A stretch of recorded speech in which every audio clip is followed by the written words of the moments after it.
Welcome. Standard form contract అంటాం. ఈ standard form contract already introduction మీకు పార్ట్ 1లో ఇచ్చాను. ఇది పార్ట్ 2. పార్ట్ 1లో ఆల్రెడీ మీకు ఇంట్రడక్షన్లో చెప్పా. ఇది ఇద్దరి మధ్య జరిగేటువంటి అగ్రిమెంట్ కాదు, బయలేటరల్ కాదు, యూనిలేటరల్. ఒకవైపునే చేస్తాడు. అంటే ముందే ఆల్రెడీగా టర్మ్స్ అండ్ కండిషన్స్ రాసి పెట్టేసుకుంటాడు. ఎలాగంటే రైల్వే రిసిప్ట్స్, ఇన్సూరెన్స్ వాటిల్లోనూ, తర్వాత ల్యాండరీ షాప్లో ఇచ్చేటువంటి రిసిప్ట్స్ వెనకన కండిషన్స్ రాసి పెడతారు. అంతెందుకు గ్యారంటీ షాపుల్లో కూడా, అంటే కొన్ని షాపుల్లో మనం కొనుక్కునేటువంటి రిసిప్ట్స్ లేదా గ్యారంటీ కార్డులో కూడా కొన్ని కండిషన్స్ రాస్తారు వెనకన. 2 years గ్యారంటీ అంటాడు. అడుగున ఒకవేళ మీరు పర్సనల్గా మిస్ హ్యాండ్లింగ్ వల్ల పోయినా మాకు బాధ్యత లేదు, మీ ఇంట్లో ఇంకెవరన్నా దాన్ని చెడగొట్టినా మాకు బాధ్యత లేదు. ఇలాగా తప్పించుకునేటువంటి మాటలు ఉంటాయి. అంటే స్టాండర్డ్ ఫామ్ కాంట్రాక్ట్స్లో కొన్ని అపశృతులు ఉంటాయి. కరెక్ట్గా చెప్పాలంటే అందులో యాక్చువల్ అగ్రిమెంట్ లేదా నెగోషియేషన్ అనేది ఇద్దరి మధ్య ఉండదు, 2 parties మధ్య ఉండదు. Pre drafted or prepared beforehand, ముందే రాసి పెట్టుకోవడం. ఒక షాప్కి వెళ్ళి ఒకటి కొనుక్కున్నావు, ఒక వస్తువు, ఫ్రిడ్జ్ లేకపోతే ఒక టీవీ, అతను మనకు రిసిప్ట్స్ ఇస్తారు, కొన్ని కండిషన్స్ ఉంటాయి, టర్మ్స్ అండ్ కండిషన్స్, గ్యారంటీ ఇస్తాడు. అందులో మనం అన్నీ చూడం, కొనేస్తాం, ఆల్రెడీ ముందే ప్రింట్ అయిపోయి వచ్చింది. ఒక ల్యాండ్కి వెళ్తాం, లేదు ఒక రైల్వే క్లాక్ రూమ్లో లగేజ్ పెట్టేసి వెళ్తాం. అలాంటి ఎగ్జాంపుల్స్ ఇక్కడ ఉన్నాయి, చెప్తాను క్లియర్గా.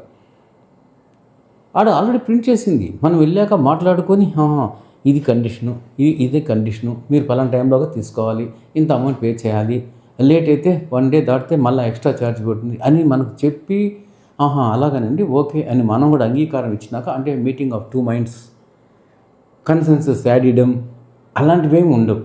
ప్రాపర్ అబ్సల్యూట్ అగ్రిమెంట్లో ఉన్నట్టుగా ఒకవైపునే ఉంటాయి, ఆల్రెడీ రాసి పెట్టేసి ఉంటారు.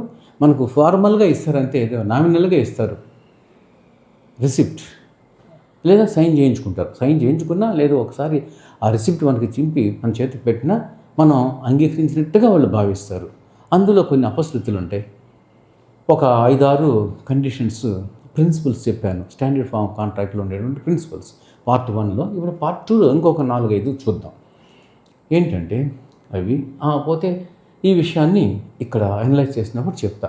ఎంతవరకు అది వ్యాలిడిటీ ఉంటుంది, లైబుల్లా కాదా, లీగల్ బైండింగా కాదా అనేది ఒక 4-5 కేసులు చూసినాక 5-6 I will explain. Terms should be reasonable. Terms రీజనబుల్గా ఉండాలి అని అంటాడు. కొన్ని కండిషన్స్ పెడతారు, ఏదో ఒకటి. ఫర్ ఎగ్జాంపుల్ సర్వీస్ కండిషన్స్ అనుకుందాం. ఒక ఉద్యోగం చేస్తున్నాడు ఒక కంపెనీలో. ఈ కేసులో అదే జరిగింది. Central inland water transport corporation limited versus Brajnath 1986లో జరిగిన ఇన్సిడెంట్ ఏంటంటే, బ్రజ్ అనే అతను, బ్రజ్నాథ్, ఇంకొక 2-3 జాబ్ చేస్తున్నారు. రెగ్యులర్ బేసిసే, పర్మనెంట్ ఎంప్లాయీస్. కానీ టెంపరరీ ఎంప్లాయీస్ని చేసినట్టుగా ఇల్ట్రీట్ చేస్తాడు. ఏ విధంగా అంటే 3 months నోటీస్, మేము ఎప్పుడైనా నేను సర్వీస్ నుంచి తొలగించాలంటే 3 months నోటీస్, లేదా 3 months శాలరీ ఇచ్చేస్తాను, మీరు వెళ్ళిపోవాలి అన్నట్టుగా చెప్పి, ఎప్పుడు సర్వీస్లో చేరినప్పుడు ముందే రాసి పెట్టుకునేటివి. అది చెప్పి సరే అండి అలాగేనండి అని ఇద్దరు మాట్లాడుకోవడం కాదు, ఆటో ఇష్యూ చేస్తాడు. దాంట్లో అది ఉంటుంది, ఈ కండిషన్. ఇది జనరల్గా జరిగేది. అదే మీకు ఫస్ట్ వీడియోలో చెప్పా. స్టాండర్డ్ ఫామ్ కాంట్రాక్ట్స్ అనేది చాలా ఇంట్రెస్టింగ్, యూస్ఫుల్, రెలవెంట్ మన జీవితానికి, డైలీ లైఫ్లో జరిగేటివి. ట్రైన్ ఎక్కుతాం, దిగుతాం, ప్రయాణాలు చేస్తుంటాం, లాడ్జెస్కి వెళ్తుంటాం. ఇవన్నీ తప్పించేటివి కాదు కదా. జాబ్ చేసేది కానీ ఇవన్నీ కూడా సర్వీస్ మ్యాటర్స్, ఇవంతా మనం డే టు డే లైఫ్లో ఎదుర్కొనేటువంటివి. ఇక్కడ ఏం జరిగిందో చూద్దాం. నామినల్గా ఇచ్చేసాడు, తీసుకున్నాడు. సరే, అతనికి నచ్చలేదు, ఇబ్బంది, ఎందుకో వాళ్ళ సర్వీసెస్ ఇష్టం లేదు. బ్రాజ్ నాథ్ అండ్ అదర్స్ సర్వీస్ ఉన్నట్టుండి ముగ్గురిని, 2-3 టర్మినేషన్ ఆర్డర్ ఇచ్చాడు. ఆర్డర్ ఇచ్చేసి ఎన్క్లోజ్ చేశాడు చెక్కు, వాళ్ళకి 3 నెలల జీతాన్ని చెక్కుని వెళ్ళిపోండి. వాళ్ళు కోర్టుకి వేశారు. కోర్టుకు వేసినప్పుడు కోర్టు ఏం చెప్పిందంటే, మేము ఆల్రెడీ టమారీ నోటీస్ ఇచ్చామంటే అది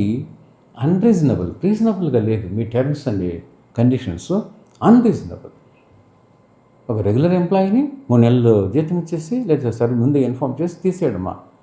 it is quite against natural justice. Terms అనేది అన్రీజనబుల్. కాబట్టి 80% దాన్ని అసలు అది అగ్రిమెంట్ కూడా కాదు, ఇద్దరి మధ్య మీటింగ్ ఆఫ్ ది మైండ్స్తో జరిగినటువంటి అగ్రిమెంట్ కూడా కాదు. అండ్ కొన్ని రీజనబుల్గా ఉన్న టర్మ్స్ రీజనబుల్గా లేదు. కాబట్టి అది చెల్లదు, వాళ్ళు ఇచ్చిన టెర్మినేషన్ చెల్లదు అని డిక్లేర్ చేస్తుంది కోర్టు. సరే, రెండో కేసు చూస్తాం. లిల్లీ వైట్ వర్సెస్ మున్స్వామి 1966 కేసులో ఒక కస్టమర్ కేసు ఇది.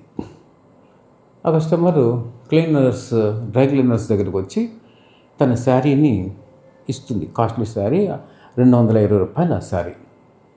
క్లీన్ తర్వాత రిటర్న్ చేయాలి. అవి తీసుకోవడానికి మరుసటి 2 రోజు వచ్చింది ఆవిడ. వస్తే అది ఎక్కడో మిస్ అయింది, completely last. So that sari is lost అయినప్పుడు ఆవిడ సరే ఓకే ఇట్స్ ఆల్ రైట్, నా అమౌంట్ 220 రూపీస్ ఇచ్చేసేయండి, దాని ఫుల్ ఛార్జ్, కొత్తది అది పైగా అని చెప్పింది. ఆర్గ్యూ చేసింది. ఆ రిసిప్ట్స్ అవేవో అవి కొన్నటువంటి రిసిప్ట్లు కూడా చూపించింది.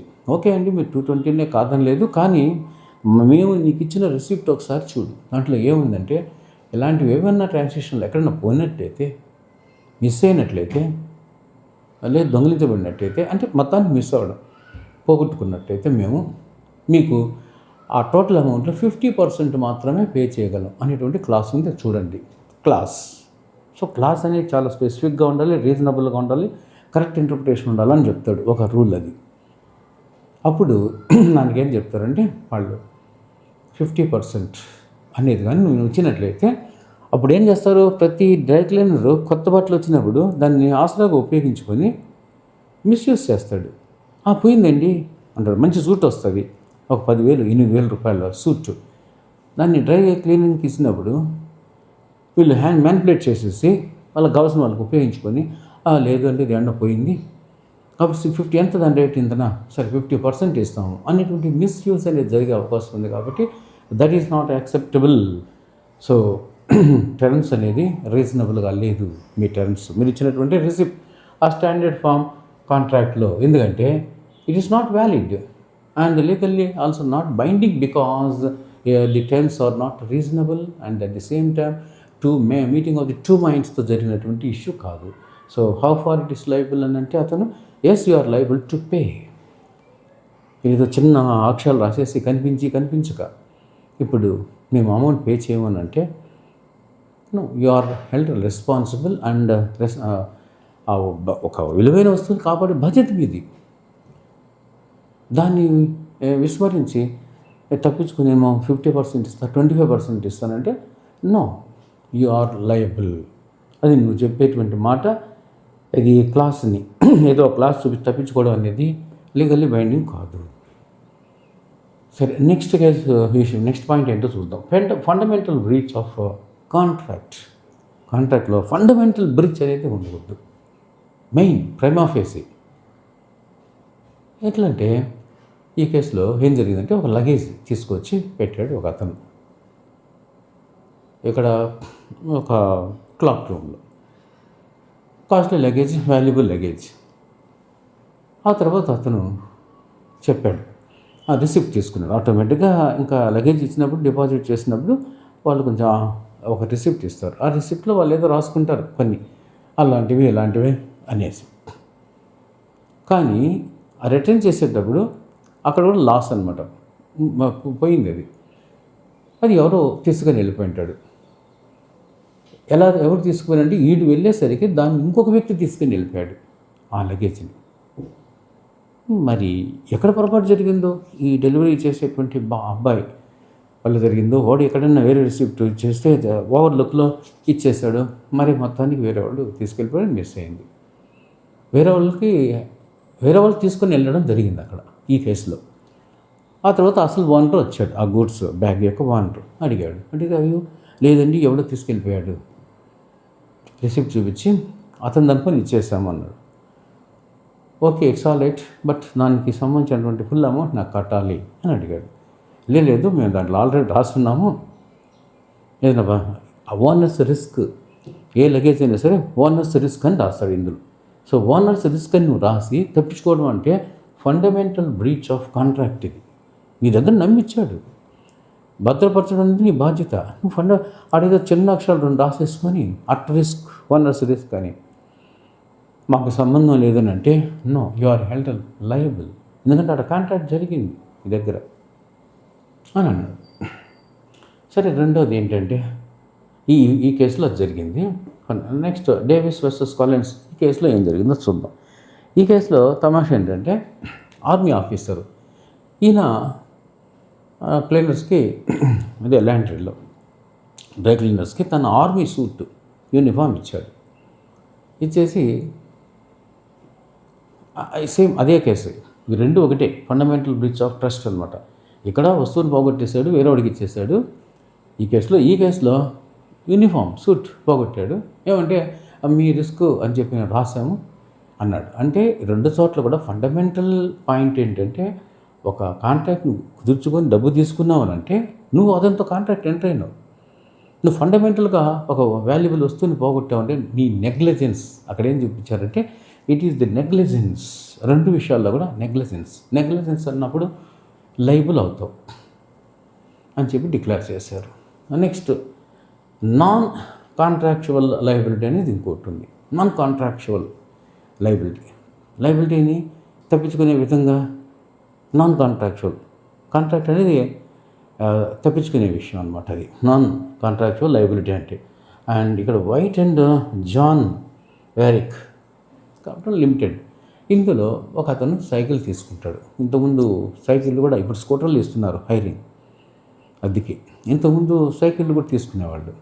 ఒక 20-25 years బ్యాక్ వరకు ఉండేది అది. ఇప్పుడు అందరికీ స్కూటర్ వచ్చేసింది కాబట్టి సైకిళ్ళు ఎవరు ఎక్స్పెక్ట్ చేయటం లేదు. ఆ షాపులు కూడా లేవు, అద్దెకి ఇచ్చేటువంటి షాపులో. ఇక్కడ తీసుకున్నాడు ఒక అతను, ఆ రిసిప్ట్ ఇచ్చాడు ఒక 1 day వాడుకోవడానికి. అక్కడ సెడల్ టిల్ట్ అనేది ఆ సైకిల్లో ఉన్నటువంటి ఒక భాగం ఊడిపోయింది, తొక్కుతూ పోతుండగా పడి సీరియస్గా ఇంజ్యూర్ అయిపోయినాడు, గాయం తగిలింది. దానికి డ్యామేజెస్ కట్టమని అడిగాడు. అడిగితే ఇతని యొక్క ప్లీడింగ్ ఏంటంటే, సైకిల్ ఓనర్ యొక్క pleading, we have the exemption ఉంది మాకు, ఎందుకంటే మేము రిసిప్ట్ ఇచ్చేటప్పుడు ఏమైనా డిఫెక్ట్స్ ఉంటే మేము చూసుకోవాలి అని చెప్పేసి అంటాము అని చెప్పి ఆల్రెడీ మెన్షన్ చేశాము, కాబట్టి మాకు లయబిలిటీ లేదు, we don't have any liability అని తప్పించుకుంటాడు. కానీ అక్కడ ఏం చెప్పారంటే ఇట్ షోస్ యువర్ నెగ్లిజెన్స్. అంటే ఎక్కడైతే నెగ్లిజెన్స్ అనేది ఉంటుందో ఈ స్టాండర్డ్ ఫామ్ కాంట్రాక్ట్లో, అంటే కదా ఒక వాల్యుబుల్ వస్తుంది ఇచ్చినప్పుడు దారిపోయాడు, అది మీ రిస్క్ అనేసి రాసేసినంత మాత్రం ఎలా తప్పించుకోవడానికి వీల్లేదు కదా, పే చేయాలి. అంటే ఇతను నష్టపోకూడదు కదా, అది మెయిన్ పాయింట్ అక్కడ.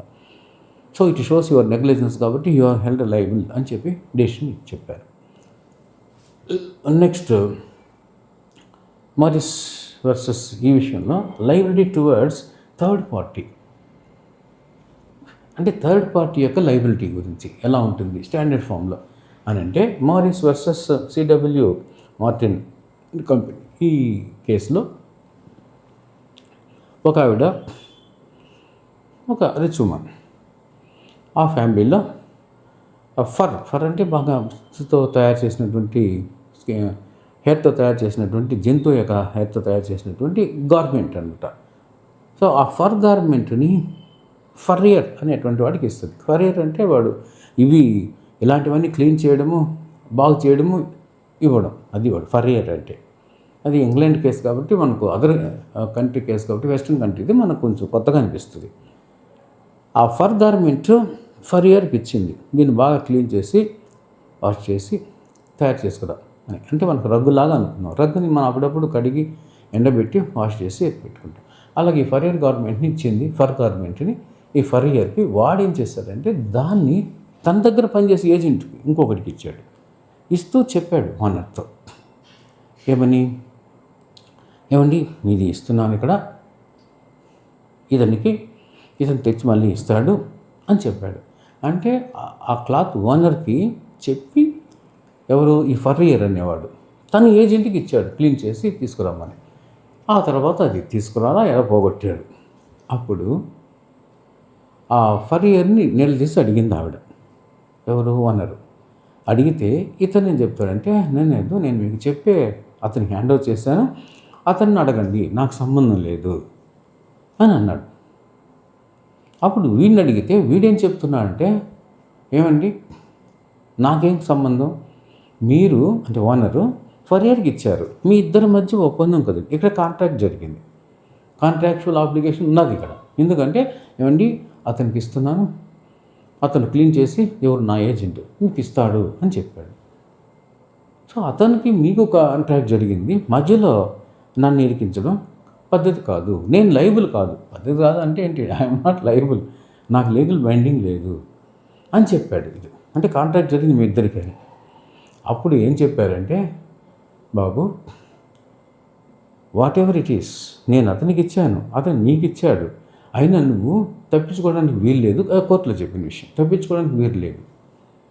ఎందుకంటే స్పెసిఫిక్గా నీకు అలాట్ చేసినప్పుడు ఆ వర్క్ని నువ్వు దాన్ని నెగ్లిజెన్స్తో, ఒక రెస్పాన్సిబిలిటీ లేకుండా చేసావు కాబట్టి యు ఆర్ హెల్డ్ రెస్పాన్సిబుల్. ఎవరు? థర్డ్ పార్టీకి రెస్పాన్సిబిలిటీ, లయబిలిటీ ఇచ్చారు. అంటే స్టాండర్డ్ ఫార్మ్స్లో ఎప్పుడు ఎవరికి లయబిలిటీ ఉంటుందో అనేది మనం ఆ నేచర్ ఆఫ్ ది కాంట్రాక్ట్, ఆ సిచ్యువేషన్ బట్టి మనం చెప్పగలం తప్ప మామూలుగా అయితే చెప్పలేం. Situation depending upon the situation, the nature of the contract.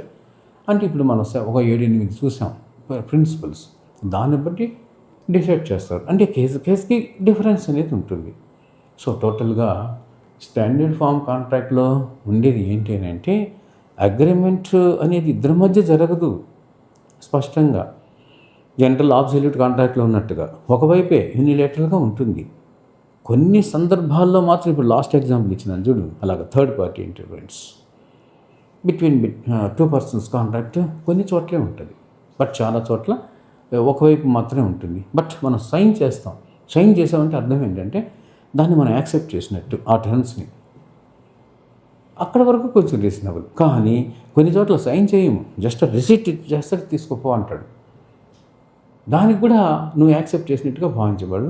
But ఆ లయబిలిటీ అనేది, అంటే మెయిన్ థింగ్ ఏంటి, వ్యాలిడిటీ ఉందా కాంట్రాక్ట్ లేదా, నెక్స్ట్ అది లీగల్ బైండింగా కాదా, నెక్స్ట్ ఎంతవరకు ఎవరు లయబుల్ దానికి అనేటువంటి విషయాన్ని గురించి స్టడీ అబ్జర్వ్ చేయాల్సి ఉంటుంది దీంట్లో స్టాండర్డ్ ఫార్మ్ కాంట్రాక్ట్స్లో. సో ఇది మనకు నిత్య జీవితంలో ఎదురయ్యేటువంటి contracts, general transactions. It will be more useful to general common people also. Thank you very much.